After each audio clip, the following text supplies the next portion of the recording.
जैसे जैसे चुनाव नजदीक आएगा अरविंद केजरीवाल अपने ऊपर हमले करवाने की मनगढ़ंत कहानियां रचेंगे।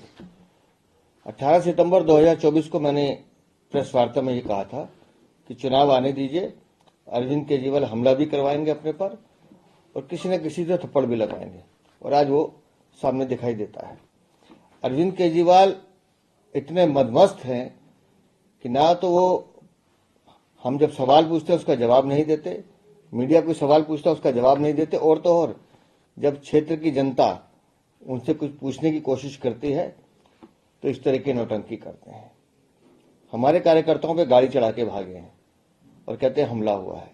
अरविंद केजरीवाल, हम सब जानते हैं कि दिल्ली की जनता आपसे जवाब मांग रही है और आप उन जवाबों से बचने के लिए, अपनी जवाबदेही से बचने के लिए इस तरह के झूठे आरोप लगा रहे हैं।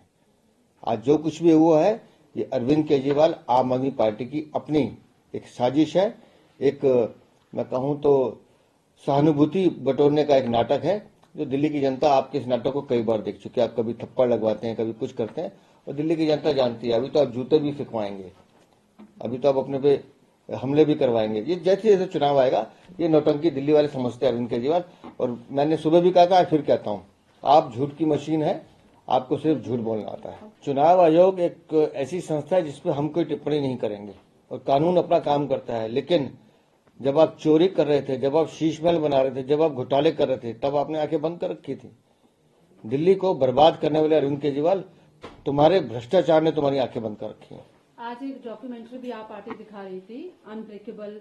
उस डॉक्यूमेंट्री में आप पार्टी के लोगों को कैसे जेल भेजा जा रहा है, उसकी सच्चाई ऐसा वो कह रहे हैं। तो फिर उस डॉक्यूमेंट्री को दिखाना चाहिए। मुझे नहीं पता क्या है उस डॉक्यूमेंट्री में, उसमें दिखाना चाहिए कि कैसे कोविड में अरविंद केजरीवाल ने लोगों को दिल्ली से भगाने का काम किया, कैसे शराब की नीति बदल के 2% से 12% करके 6% कमीशन, दलाली और पैसे खाने का काम किया, कैसे जल बोर्ड में 73,000 करोड़ का घाटा जो आज है उसमें चोरी और पैसे कमाने का काम किया, कैसे लोगों को गंदा पानी पी के पिलाकर लोगों को मारने का काम किया, कैसे दिल्ली में सीवर की सफाई न करके लोगों को सड़कों पे मरने के लिए मजबूर छोड़ दिया, कैसे महिला सुरक्षा के नाम पर पैनिक बटन में घोटाला किया, कैसे शिक्षा के नाम पर 9th और 11th क्लास के बच्चों को फेल करके हमारे नौनिहालों की जिंदगी खराब की, कैसे अपने ही सरकारी अस्पतालों में नकली दवाइयां बेचकर पैसे कमाने का काम किया, कैसे मोहल्ला क्लिनिक में 65,000 फर्जी टेस्ट करा के उसमें पैसे कमाने का काम किया।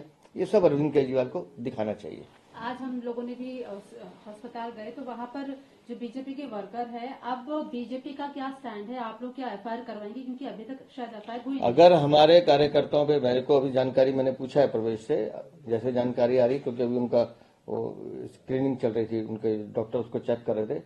हमारे कार्यकर्ताओं को अगर गाड़ी से अरविंद केजरीवाल ने मारा है तो निस्संदेह हम उसमें कानूनी विकल्प देखेंगे।